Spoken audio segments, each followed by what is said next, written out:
It's only entertainment. We're here at day one at MJ BizCon. I'm here with Brooke Butler. She's with Simplifya. Brooke, thanks for being with us at the Talking Edge. So happy to be here. Thanks for having me. Tell me a little bit about Simplifya and what you do. So we are kind of the good bad guys in the industry. We are trying to help any licensed operator or any company that is trying to service, plant-touching businesses, an easy way to understand all of their state regulations. And give them basically cheat sheets to make sure that, if they do get inspections, they're not going to be sweating bullets. They know they're fine. They get proof to the, their regulators that they are operating in good faith and trying to maintain those standards. And it's really not easy because you won't believe this, but they have regulated cannabis more than plutonium. And so, some states like Colorado or California that we operate in, if someone runs through one of our compliance self-audit checklists, you're looking at 800 to 900 different regulation questions that you have to be up against. Everything from how your employees wear their badges, where your cameras are pointed, all of that nitty-gritty little nuanced, nasty stuff that no one wants to deal with. We try to distill down for them into really easy to understand actionable tasks for them to make sure they're not going to lose their license or get a costly fine. Okay. So do you provide these SOPs or is it one-on-one consultation since every facility is different? What's the overall concept and implementation of it? Yeah, great question. So we currently serve 28 states. And our SOP templates that we provide for operators are specific to the state and their license type in that state. And so they are not specific to that company, but we give them a foundation where we've gone through and told them, okay, this is what regulatory steps you would need to take, and then they can layer their special sauce and their proprietary details on top of it, making it a lot easier and a lot more cost efficient than spending, $100,000, $200,000 on SOPs getting built out by a big consulting firm or a law firm and things like that. And so we're always trying to find a way to provide them with good help at reasonable cost. There's a lot of mom and pops out there that are DIY and they don't have the cash flow. Maybe they don't understand compliance. Yep. And so they don't value what we're talking about.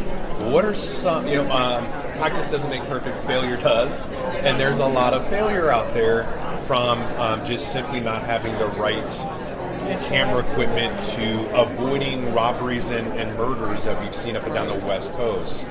What are some of the takeaways and best practices that,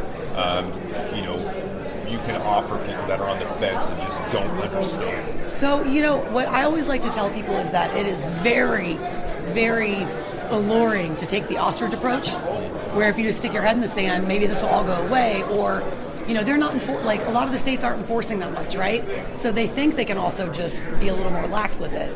But what we've told people is if you're not proactive about compliance and you're only reactive, it's too late. And if you get a fine or you get kind of on bad graces with your regulator, it's going to make it more difficult for you to get a new license and expand your business. It's going to be difficult for you to raise money or get a bank account. You're not running a cannabis business, unfortunately. You're running a compliance business. It's a really, unfortunate thing it's annoying and everybody has to deal with, but it's the foundation of the way this industry is right now. And there's a lot of turnover from warehouse employees on the grow, even distributors on the manufacturing, and then retail is just that. It's just retail.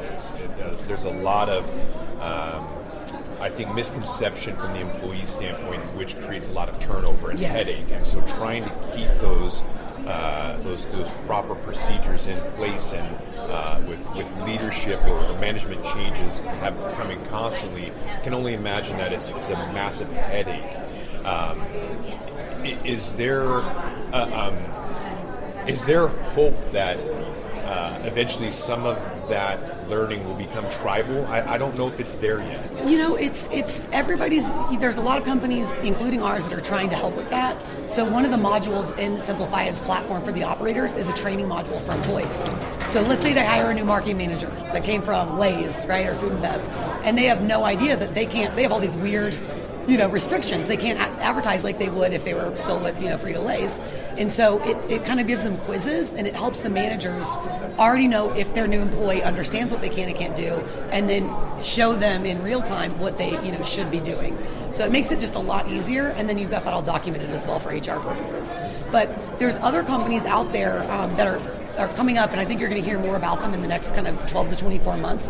They're trying to put together kind of educational platforms for employees, in the industry. And so, if you want to get into bud tending, what are some things that you would need to know if you were going to try to get a job in Colorado, right? And because it's different, than in California or Massachusetts. And so I think you're starting to see the industry move more towards that because there is such high turnover.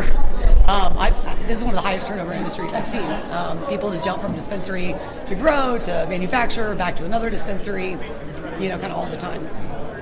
Are you seeing a situation where some of these folks kind of feel like they know what to do, and yet they're not really in compliance? Because there's a lot of, the ostrich effect or ignorance is bliss, where they kind of think that they know what they're doing because we've been doing it this way forever. Right. It's always a massive red flag when you walk into any business and well, we've been doing this way forever. And you're like, yeah, but it's wrong. And also the regs changed 5 times since you opened your business. Right. And so where is the headache now? Is it existing businesses that think they know and they just are completely wrong?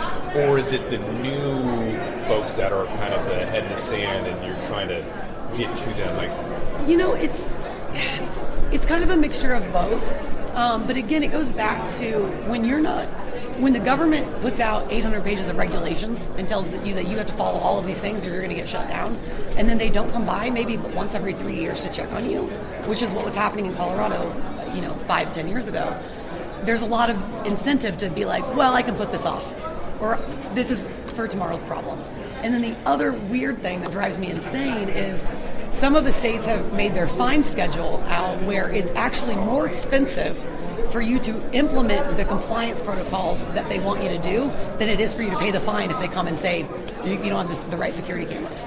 So there's a lot of that that's just, still being worked out in our kind of infantile industry. Yeah, my day job is a hedge fund, and some people just call that the cost of doing business. Right. Which is really unfortunate that they're kind of dissuading folks from being in compliance because it's literally not worth it. Right. That's crazy. Well, and then you also have, you have, and this is evolving, but you've got, when you have states that are allowing the illicit market to operate, in the light of day next door or down the street from someone that is licensed and has to pay, has to charge consumers taxes and have to pay all these overheads, that also disincentivizes people to be too compliant because they're like, well, if you're not shutting down this guy that's not even licensed, why are you going to nail me on, my cash register not being closed at 8 p.m. on the dot or whatever weird thing it is? Yeah. As a result of the complexities, do you think that that's going to lead to quicker consolidation and capitulation in the industry as people are like, this isn't worth it? I think that the biggest thing I would say about that is what I've seen across the board the last 10 years is that no matter what company it is, they always underestimate how much capital they are going to need to actually operate their business under all of those requirements. It's not like just opening a retail store. Well, you've got your opening a retail store with 900 things that you've got to implement that are very, very cost intensive. And so, I always tell people, plan for, you're going to need more money. The regulators are going to take more time than you expect. You've got to have extra cash on hand because it is expensive. Yeah, and it's interesting too because I don't think a lot of people realize what you're up against.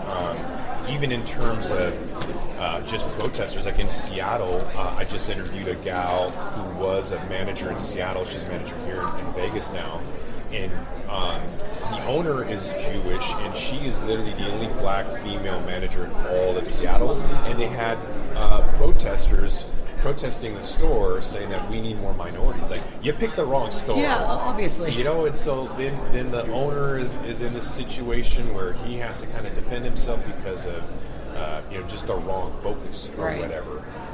So I find that when people get in, they don't fully understand all of those nuances. There's a grow in South Washington State that put $1 million in and wasn't able to produce a single gram, and then they just closed. Yep.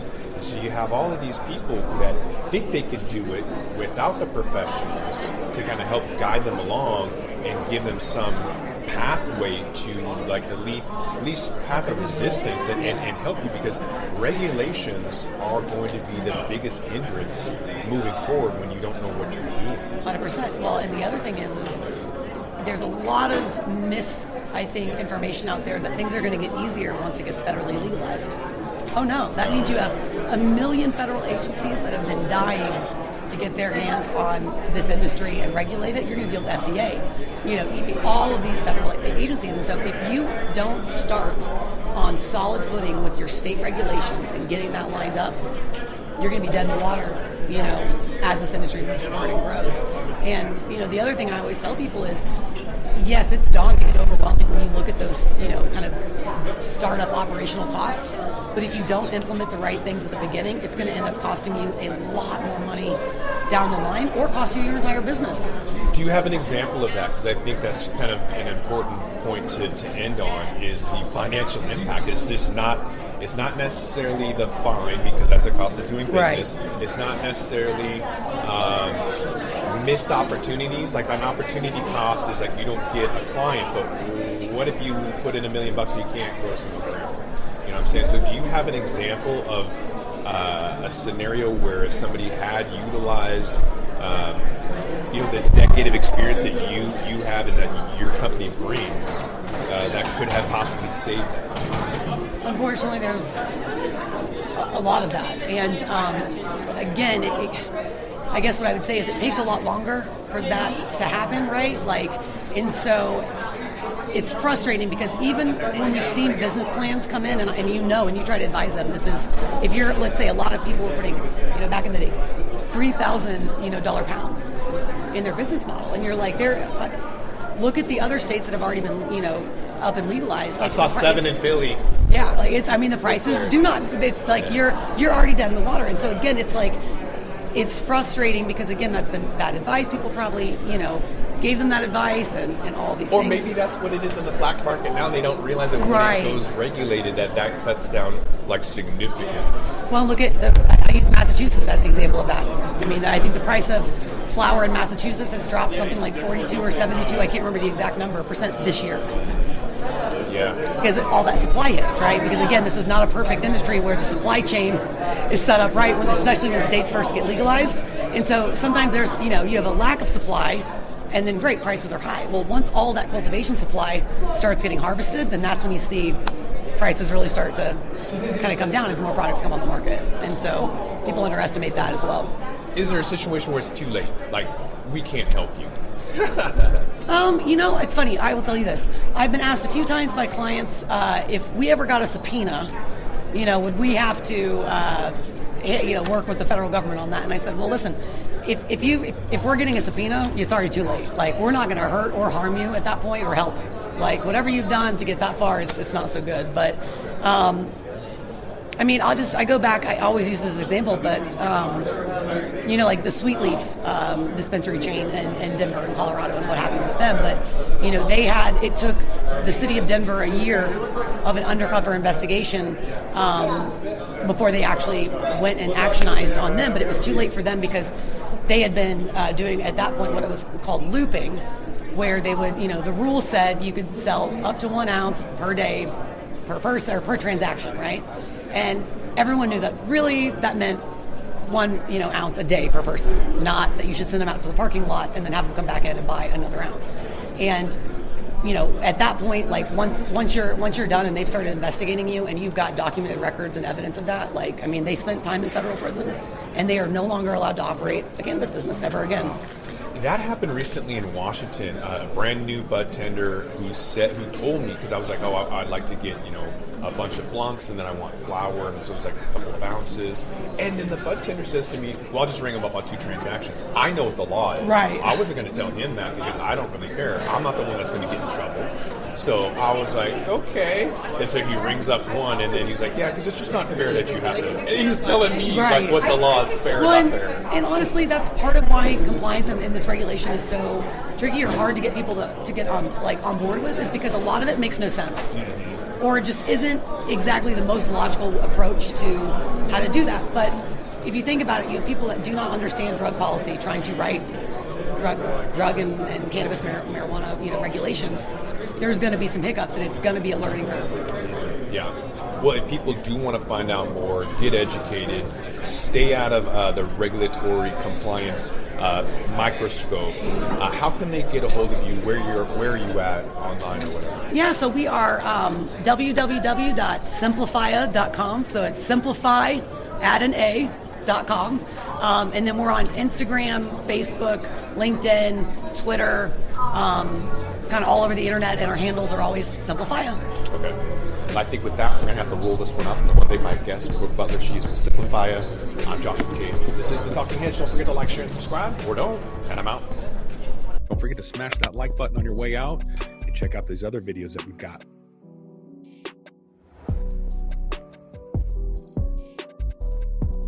Thanks for listening to today's show. To check out more great cannabis podcasts, go to podconnects.com. Here's a preview of one of our other shows. Hey friends, I'm Brannon. And I'm Saba. And we are your host of the Cannabis Hangout podcast, an educational platform to connect with the cannabis community and share personal stories while breaking the stigma of marijuana. Join us every Sunday at 7 p.m. to gain valuable insight with different perspectives from industry leaders, growers, and medical marijuana patients. This is a place to learn so much from different angles in the cannabis industry. So tune in while we break it all down.